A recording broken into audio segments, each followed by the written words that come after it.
Hello students, मेरा नाम है रवि सिंह राजपूत और मैं आज आपके लिए एक नया एजुकेशन चैनल लेके आया हूं जिसका नाम है सीबीएसई कॉन्सेप्ट वीडियोस। ठीक है, इस एजुकेशन चैनल में हम क्या करने वाले हैं, हम 9th एंड 10th मैथमेटिक्स का पूरा सिलेबस कवर करेंगे सीबीएसई का। मैं ऑलरेडी 7 से 8 साल पढ़ा चुका हूँ CBSE maths 9th and 10th class को, तो उसी एक्सपीरियंस के बेसिस पे जो मेरा सिलेबस का कवरेज पैटर्न रहेगा वो इस तरीके से होगा कि जो भी हम चैप्टर पढ़ रहे हैं उसका सबसे पहले बेसिक कॉन्सेप्ट करेंगे। सेकेंड चीज, उससे रिलेटेड जितने भी एनसीईआरटी में क्वेश्चंस दिए हुए हैं विद एग्जांपल्स वो सारे कवर करेंगे। एंड थर्ड चीज, जो भी एक्स्ट्रा क्वेश्चंस होते हैं 10th क्लास के लिए बहुत इंपॉर्टेंट चीज होती है, अच्छा स्कोर करना है तो एक्स्ट्रा क्वेश्चंस। तो जब भी हमारा ये चैप्टर कंप्लीट होगा कोई भी, तो उसके बाद हम क्या करेंगे, उससे रिलेटेड जितने भी इंपॉर्टेंट एक्स्ट्रा क्वेश्चंस हैं वो सारे मैं कंप्लीट करूंगा। ये चीज आपको समझ आई होगी। ठीक है, तो ज्यादा आपका टाइम ना लेते हुए हम आज चैप्टर नंबर 1 स्टार्ट करते हैं जिसका नाम है रियल नंबर्स।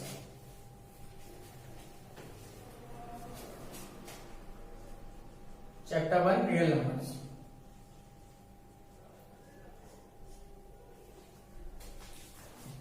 तो इसमें सबसे पहले हमें आप पढ़ना है एचसीएफ ऑफ टू नंबर्स। ठीक है, फर्स्ट जो है टॉपिक वो है एचसीएफ ऑफ टू नंबर्स। ये दो तरीके से हमें पढ़ना है बेसिकली, एक फैक्टराइजेशन मेथड से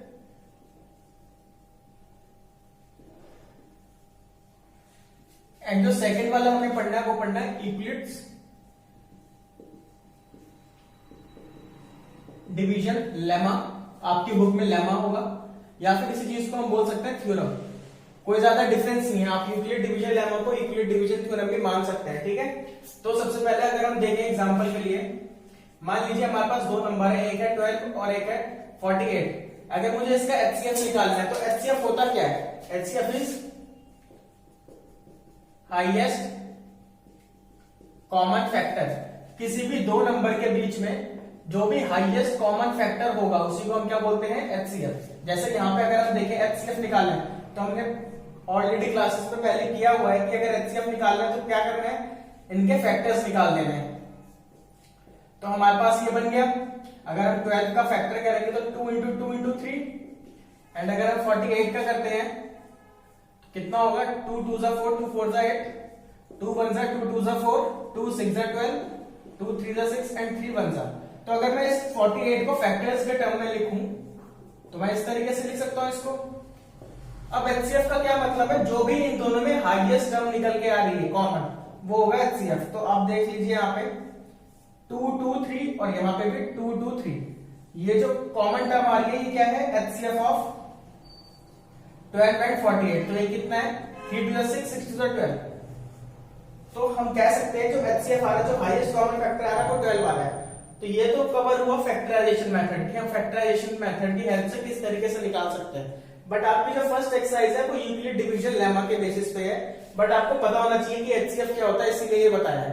ठीक है, अब हम इस पे चलते हैं, यूक्लिड डिवीजन लेमा क्या होता है, वो आपको समझ आया होगा। ठीक है, आइए अब सेकंड चीज पढ़ते हैं, वो है Euclid's division lemma. Euclid's division lemma ये भी किस लिए करते हैं यूज, ये भी हम यूज करते हैं या फिर इसको थ्योरम बोल सकते हैं, आप थ्योरम ही बोलिए कोई प्रॉब्लम नहीं है। यूज क्यों करते हैं इसको, find HCF of two number.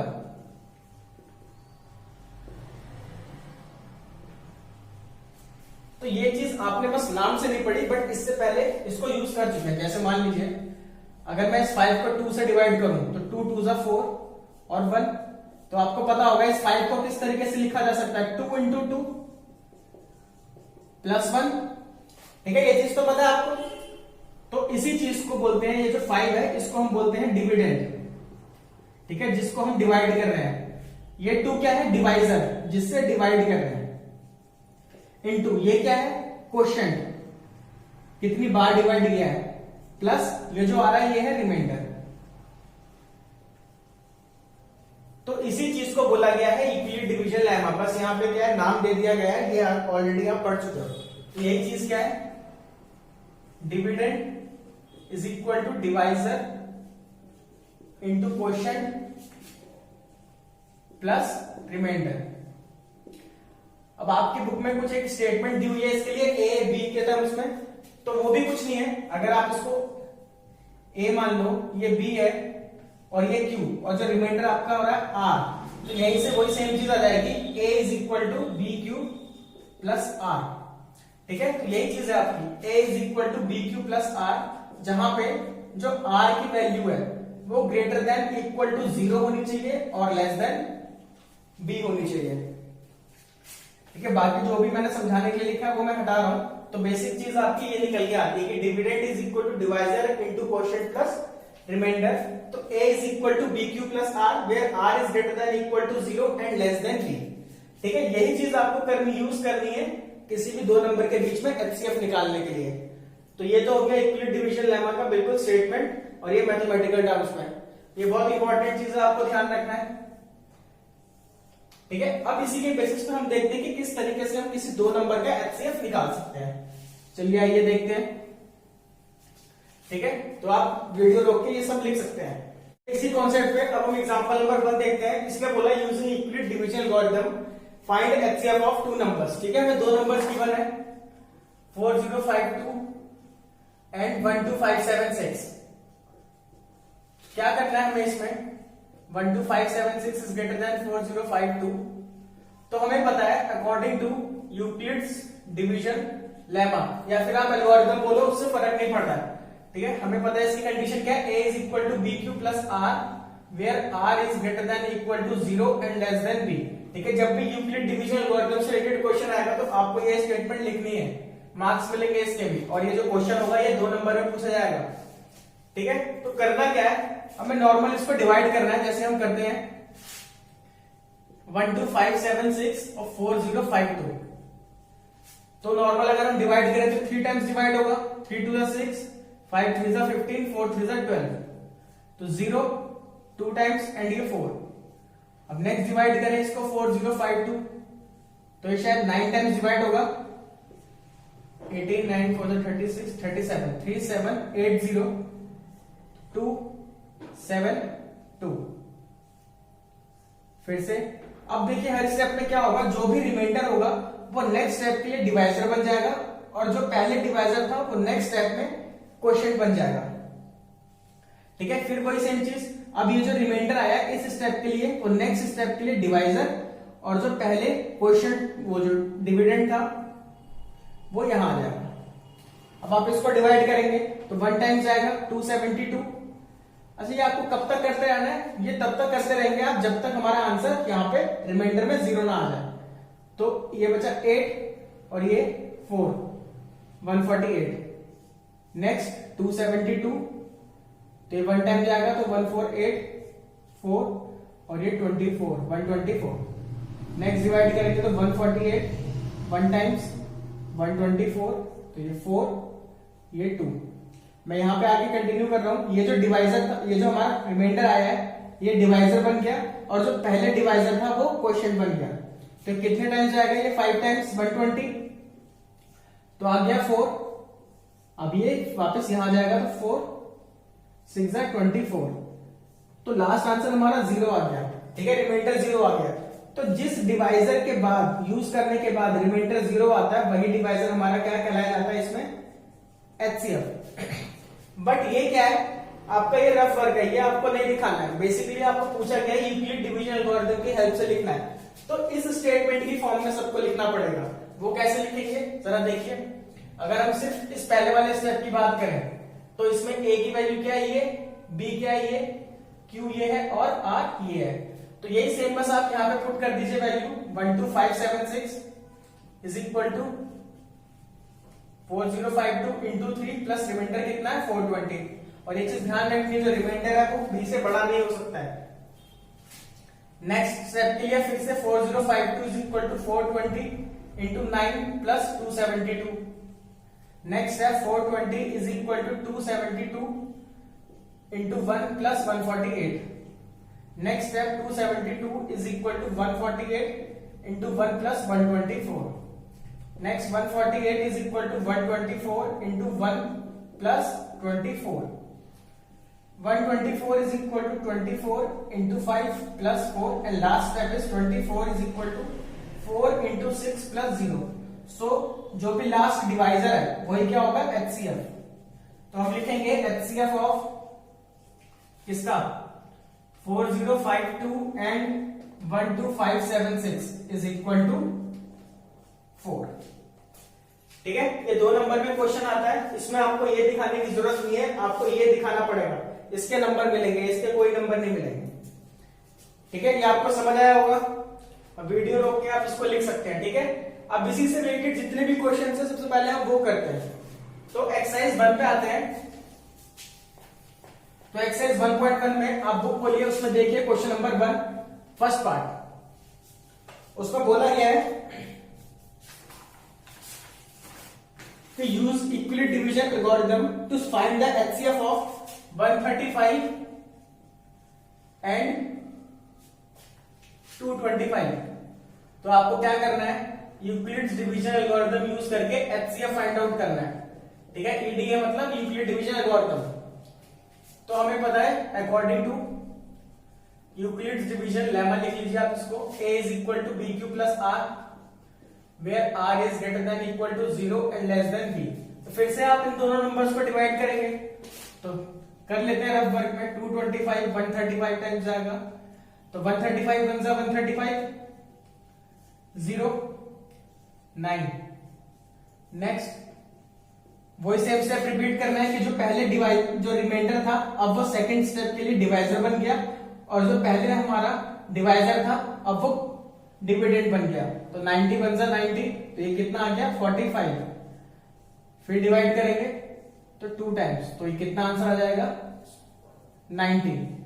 तो रिमाइंडर इज 0, देयरफॉर एचसीएफ कितना हो जाएगा 45। तो इसी चीज को बस आपको क्या करना है, यूक्लिड डिवीजन लेमा की फॉर्म में लिख देना है। a is equal to 225 is equal to 135 into 1 plus 90.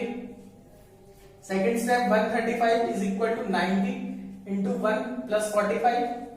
90 is equal to 45 into 2 plus 0. तो HCF of 225 या फिर आप ऐसे लिख लीजिए 135 and 225 is equal to 45। समझ आया होगा आपको। ठीक है, कोई प्रॉब्लम नहीं होनी चाहिए इसमें। ठीक है, वीडियो रोक के आप इसको लिख सकते हैं और अपनी बुक के साथ बैठिए, कॉपी पेन रखिए अपने पास। ठीक है, नेक्स्ट क्वेश्चन पे आते हैं। इसने बोला 196, वही सेम क्वेश्चन है, एचसीएफ फाइंड आउट करना है। 196 एंड 38220। तो फिर से कोई चीज लिखेंगे according to Euclid's division lemma, a is equal to bq plus r where r is greater than equal to 0 and less than b। तो आप इसको डिवाइड करिए फिर से 38220, ये 196 से डिवाइड करना है। और ये चीज ध्यान रखनी है कि जो रिमाइंडर होना चाहिए वो b से छोटा होना चाहिए। तो अगर आप यहाँ पे देखेंगे 196 डिवाइड करेंगे तो नॉर्मली डिवाइड करते हैं 196 2 तो ये 1 टाइम जा रहा है, 196 6 8 और 2 में से गया 1। तो अब नेक्स्ट आगे 2 कैरी आएगा, तो कितना हो जाएगा, ये 9 टाइम्स जाएगा, 9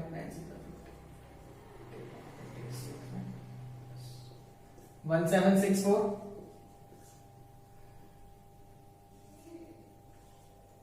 98 और ये 0 5 टाइम्स देखते हैं।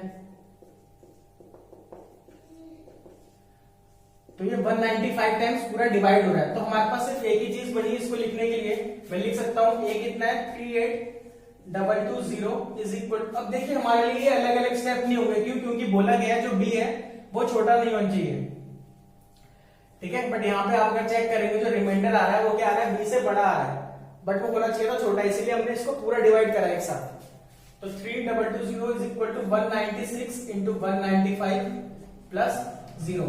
तो हमारा एचसीएफ कितना होगा, जो भी डिवाइजर से 0 आंसर आता है तो डिवाइजर कितना है 196। तो 196 इज द आंसर। समझ आया आपको। अब नेक्स्ट पार्ट पे देखिए, पार्ट 3 इसका, वो भी सेम चीज है। 867 एंड 255, 867 एंड 255 इनका एचसीएफ निकालना है, थर्ड पार्ट। तो फिर से according to Euclid's division lemma a is equal to bq plus r where r is greater than equal to 0 and less than b। तो आइए फिर से इसको डिवाइड करते हैं। तो 867 and 255, तो 3 टाइम्स आंसर है,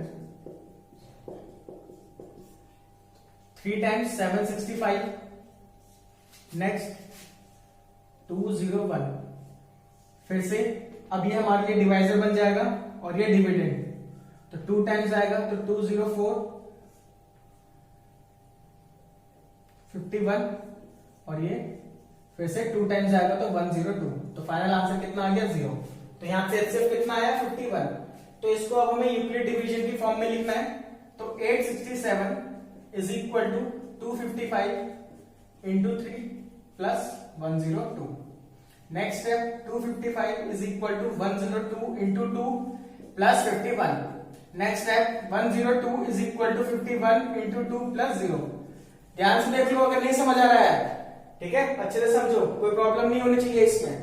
ये क्वेश्चन इंपॉर्टेंट क्वेश्चन है, 2 नंबर में आता है, ठीक है। तो पहला कॉन्सेप्ट था यूक्लिड डिवीजन लेमा की हेल्प से हमें क्या निकालना है, एचसीएफ निकालना है। सेकंड क्वेश्चन जो है वो जनरलाइज्ड वे में आपसे क्वेश्चन पूछा गया है, ठीक है। इसमें क्या बोल रहा है कि show that every positive even integer is of the form 2q and that every positive odd integer is of the form 2q plus 1 where q is some integer। तो एक जनरलाइज्ड वे में आपसे बोला गया है कि किसी भी इवन इंटीजर को 2q की फॉर्म में रिप्रेजेंट करना है एंड किसी भी ऑड इंटीजर को 2q plus 1 की फॉर्म में। जैसे एग्जांपल के लिए अगर मैं बताऊं 2 को किस तरीके से लिख सकते हैं, 2 into 1, तो यहाँ पे जो q हो जाएगा उसकी वैल्यू होगी 1। अगर मैं इसी को 4 लिखूं तो कितना हो जाएगा 2 into 2, तो इसमें जो q की वैल्यू होगी वो 2 हो जाएगी। अगर मैं 6 को लिखूं तो 2 into 3, इसमें q की वैल्यू कितनी हो जाएगी 3।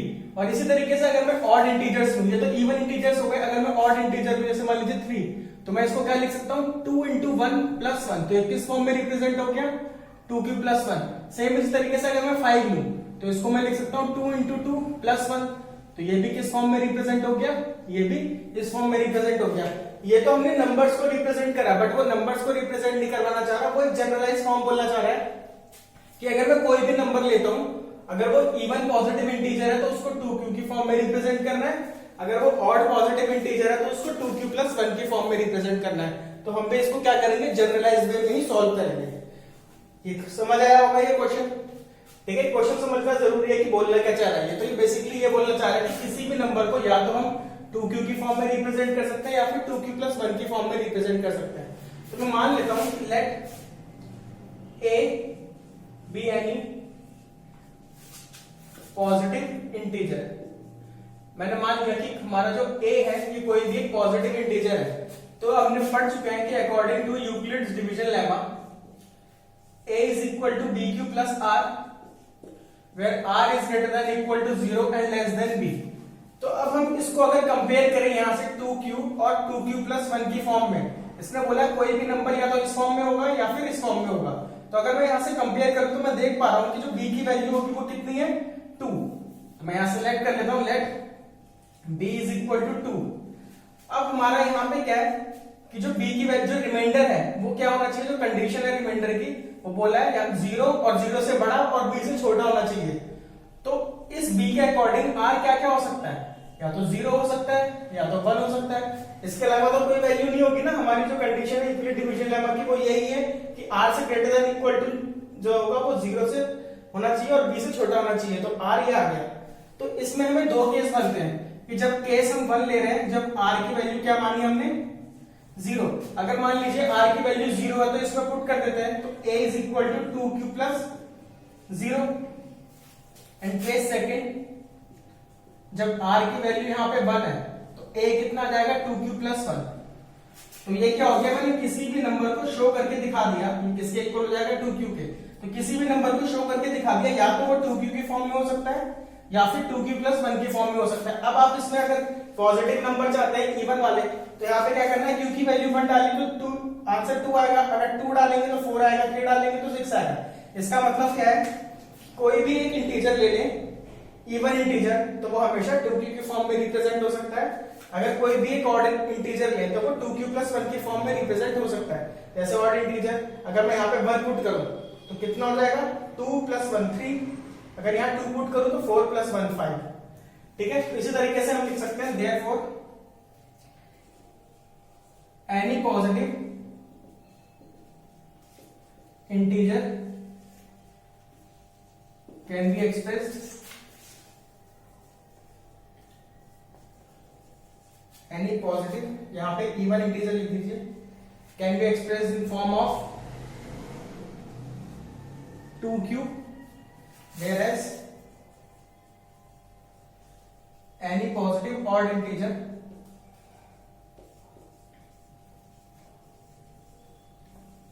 can be expressed in form 2q plus 1।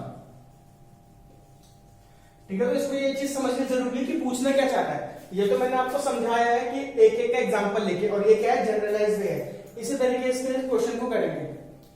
ठीक है, अब नेक्स्ट क्वेश्चन देखते हैं, वो है एग्जांपल नंबर 3। तो एग्जांपल नंबर 3 भी सेम इसी तरीके के क्वेश्चन है, लेकिन इसने कुछ अलग पूछा है। वो देखिए आप क्या पूछा है। तो एग्जांपल नंबर 3 में वो बोल रहा है show that any positive odd integer, इस बार बोल रहा है show that any positive odd integer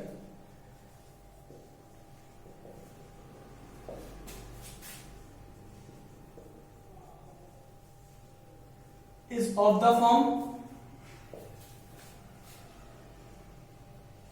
4q plus 1 or 4q plus 3 where q is some integer, जहां पे q क्या है, इंटीजर है। तो इस बार हमसे ये सिर्फ किसके लिए पूछा जा रहा है, एनी पॉजिटिव ऑड इंटीजर। तो हम लेट में क्या करेंगे, हमारा नंबर कैसा है, पॉजिटिव ऑड इंटीजर। तो मैं यहां से स्टार्ट करता हूं लिखना एग्जांपल नंबर 4। 3 एग्जांपल है। तो let any positive odd integer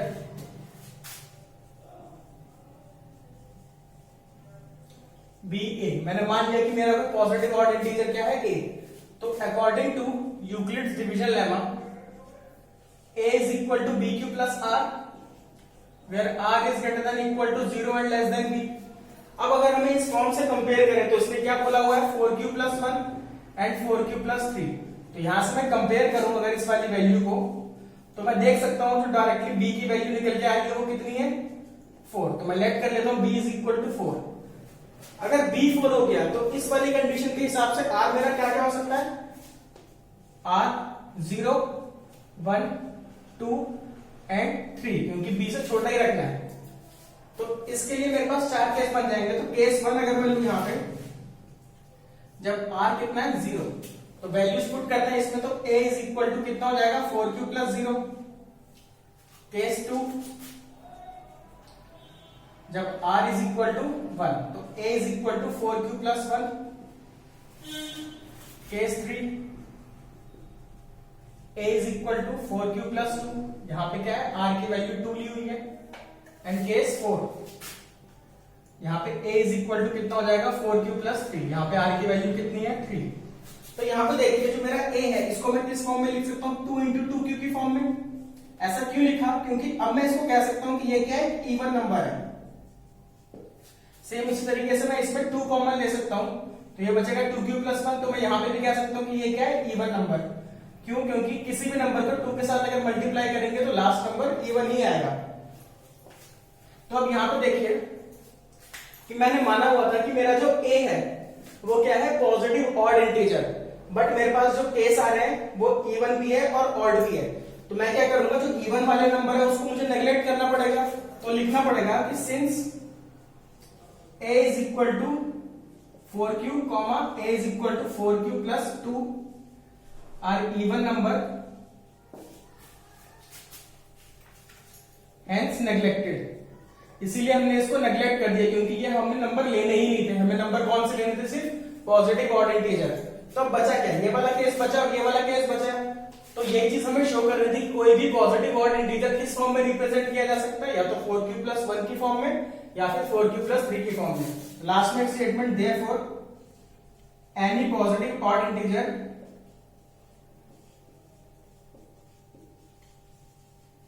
can be expressed in the form 4q+1 और 4q+3। ठीक है, इसमें कोई प्रॉब्लम नहीं होगी। ये सेम ही उसी तरह के क्वेश्चन सब हम कर रहे हैं जनरलाइज्ड वे वाले सारे। ठीक है, इसके बाद क्या है एग्जांपल नंबर 4। अब एग्जांपल नंबर 4 में देखिए, ये हम ऑलरेडी कर चुके हैं। इसमें बस जो भी दो वैल्यूज दिख रही है उसका क्या करना है, एचसीएफ लेना है। ठीक है, तो ये ऑलरेडी हम दो नंबर्स का एचसीएफ लेना हम कर चुके हैं पहली क्लास में। ठीक है, पहले ही मैं पढ़ा चुका इसको अभी। तो इसने बोला अ स्वीट सेलर हैज 420 काजू बर्फी एंड 130 बादाम बर्फी। तो 420 काजू एंड बादाम है 130। तो इसने क्या बोला, she want to stack them in such a way that each stack has the same number and they take up the least area. तो जब भी लीस्ट की बात आए तो हमें क्या करना है, उन दोनों नंबर का एचसीएफ लेना है। तो यहां पे करना क्या है, एचसीएफ ऑफ 420 एंड 130 निकालना। और ये मैं ऑलरेडी बता चुका हूं किस तरीके से निकालना है। ठीक है, एक बार फिर से बता देता हूं।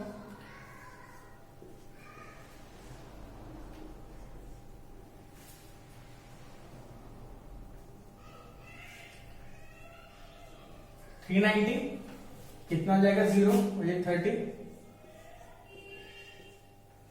120, ये आ गया 10 एंड ये 3। तो इसी चीज को अब हमें क्या करना है, यूक्लिड डिविजनल लेमा की हेल्प से लिखना है। तो according to Euclid's division lemma मैं लिख सकता हूं a is equal to B Q plus r, where r is greater than equal to 0 and less than b। अब हर एक स्टेप को यहां पे लिखते चलिए। 420 is equal to 130 into 3 plus 30, 130 is equal to 30 into 4 plus 10, 30 is equal to 10 into 3 plus 0। तो जो भी लास्ट डिवाइजर होगा वही हमारा क्या होगा, आंसर। तो देयरफॉर लीस्ट एरिया किसके इक्वल था, एचसीएफ ऑफ 420 एंड 130, जो कि कितना आ रहा है 10। ठीक है, अब हम आते हैं एक्सरसाइज 1.1 में क्वेश्चन नंबर सेकंड की तरफ, क्योंकि 1 में ऑलरेडी पहले करा चुका हूं। उसके बेसिस पे जितने भी क्वेश्चंस थे एचसीएफ निकालने के लिए यूक्लिड डिवीजन लेमा वाले, वो मैंने करा चुका हूं पहले। अब सीधा डायरेक्टली क्वेश्चन नंबर 2 पे आते हैं। तो अब हम सीधे सिर्फ जनरलाइज्ड वे वाले क्वेश्चन कर रहे हैं, जिसमें जनरलाइज्ड वे पूछा गया।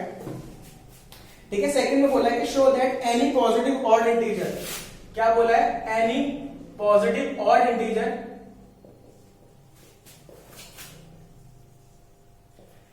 Is of the form 6q plus 1, 6q plus 3 और 6q plus 5। तो ये भी बहुत सिंपल है, जैसे अभी हमने किया था पहले क्वेश्चन, उसी तरीके से इसको करना है। ठीक है, तो चलिए चेक करते हैं इसको। तो फिर से क्या बोला है, किसको शो करना है, एनी पॉजिटिव ऑड इंटीजर। तो मैं लेट कर लेता हूं कि कोई मेरा नंबर है, let any positive odd integer be A. मैंने मान लिया कि वो मेरा नंबर क्या है, ए। तो according to Euclid's division lemma इस ए को मैं क्या लिख सकता हूं, b Q plus r, where r is greater than equal to 0 and less than b. ये स्टेटमेंट तो हर क्वेश्चन में लिखनी है, मार्क्स मिलेंगे इसके। तो यहां से अगर हम कंपेयर करें किस फॉर्म में लिखना है इसको, 6q plus 1, 6q plus 3 की फॉर्म में लिखना है या फिर 6q plus 5। तो यहां से अगर मैं सीधे सीधे कंपेयर करूं नंबर्स को, तो b की वैल्यू निकल के कितनी आ रही है, 6। तो अगर b की वैल्यू 6 आ रही है तो मेरा r क्या क्या हो सकता है, 0, 1, 2, 3, 4 और 5। तो मेरे पास इतने सारे केसेस आएंगे जिसके लिए मुझे ये सॉल्व करना है। तो चलिए देखते हैं केस 1। अगर r की वैल्यू 0 है तो मेरा नंबर क्या बनेगा इसमें, a is equal to 6q plus 0। Case 2, अगर r की वैल्यू 1 है तो नंबर बनेगा 6q प्लस 1। केस 3, अगर r की वैल्यू 2 है तो नंबर बनेगा 6q plus 2। Fourth case, if r is equal to 3 then number becomes 6q plus 3. Next case, case number 5, if r is equal to 4 then a is equal to 6q plus 4. And last case, case number 6, if r is equal to 5 then a is equal to 6q plus 5. अब देखिए यहां पे इस a को मैं लिख सकता हूं 2 into 3q, इसको लिख सकते हैं 2 इंटू 3q प्लस 1, इसको लिख सकते हैं 2 इंटू 3q प्लस 2। तो फिर से ये नंबर क्या हो गया इवन, ये भी नंबर क्या है इवन, ये भी नंबर क्या है इवन। क्यों? क्योंकि 2 से किसी भी नंबर को मल्टीप्लाई करें वो नंबर हमेशा इवन ही बनेगा। तो मैं यहां से क्या बोलूंगा, क्योंकि हमने अपना जो a है उसको क्या माना हुआ है, पॉजिटिव ऑड इंटीजर माना हुआ है, तो इसीलिए मैं क्या कहूंगा ये जो इवन नंबर है ये सारे नेगलेक्ट हो जाएंगे। Since a is equal to 6q, a is equal to 6q plus 2, a is equal to 6q plus 4 are even number, hence neglected। तो therefore every positive odd integer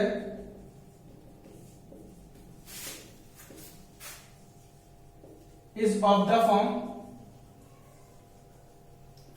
6q plus 1, 6q plus 3 और 6q plus 5। चलिए अब question number 3 देखते हैं। तो question number 3 में फिर से पूरी सेम चीज दी हुई है, दो नंबर्स आपको दिख रहे हैं 616 और 32, इन दोनों का आपको क्या करना है, एचसीएफ ले लेना है। ठीक है, वो इसका आंसर होगा जो भी एचसीएफ आएगा। इसने क्या बोला है, an army contingent 606 members is to be march behind an army band of 32 members in a parade, the two groups are to march in the same number of columns, what is the maximum number of columns in which they can march. तो इन दोनों का जो भी HCF आएगा वही इसका answer होगा। अब हम बढ़ते हैं क्वेश्चन नंबर 4 की तरफ। ठीक है, इस बार क्वेश्चन नंबर 4 में थोड़ा सा अलग चीज है। ये क्वेश्चन इसलिए नहीं कराया क्योंकि एचसीएफ लेना ऑलरेडी मैं बता चुका हूं 2-3 बार। अब 4 में बोल रहा है use Euclid division lemma to show that square of any positive integer. इस बार क्या है, स्क्वायर किसका, पॉजिटिव इंटीजर का, is of the form 3m और 3m plus 1 where m is some integer. तो जो हमें पूछा गया वही लेते हैं। तो लेट एनी पॉजिटिव इंटीजर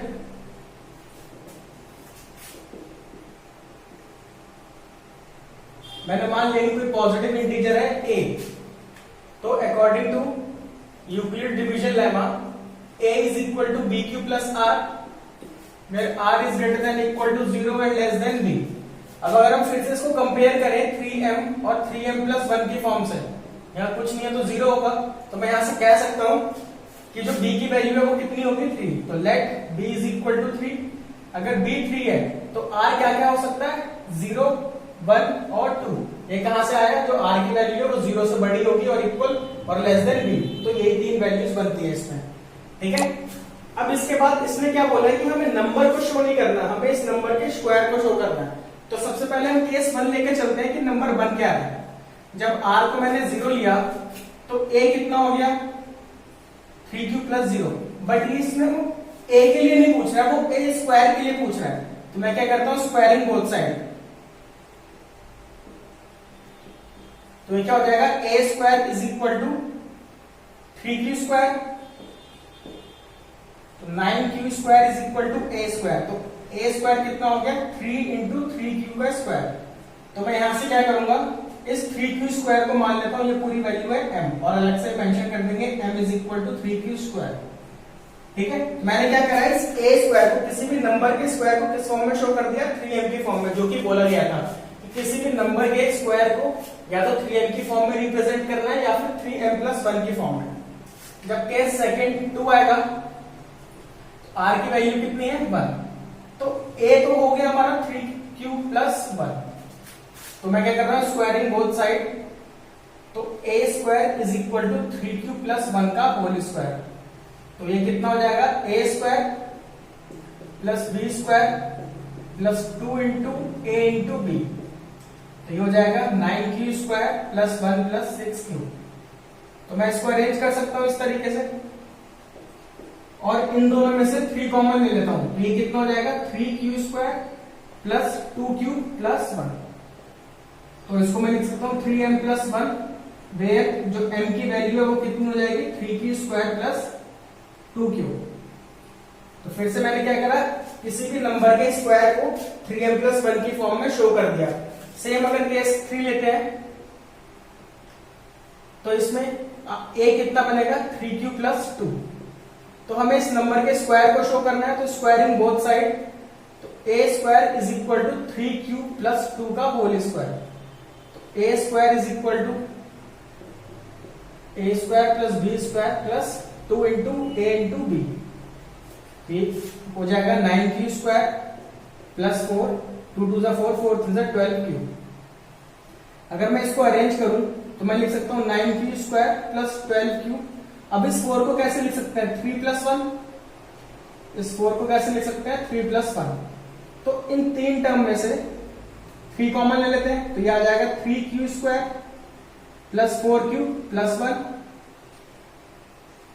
तो यहां से a स्क्वायर किस फॉर्म में आ गया, 3m प्लस 1 के फॉर्म में, जहां पे m कितना होगा 3q square plus 4q plus 1।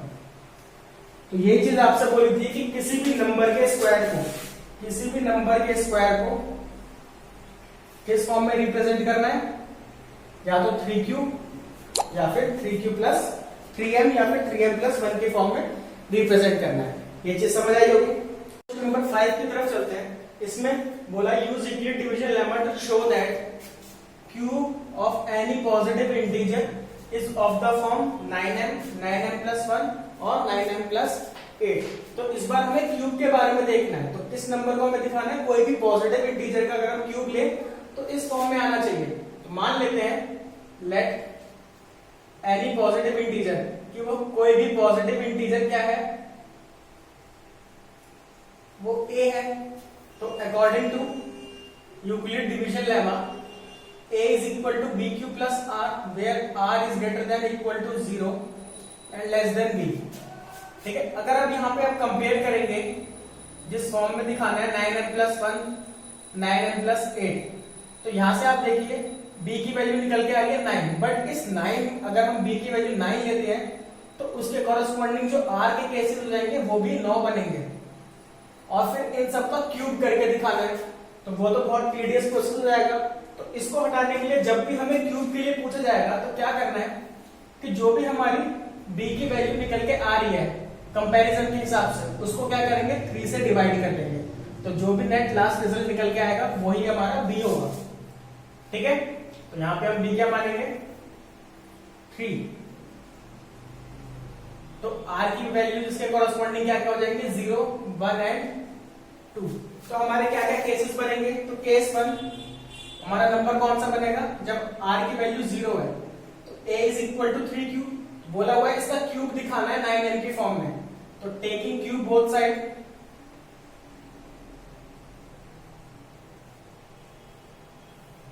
तो a cube is equal to 3q का होल क्यूब।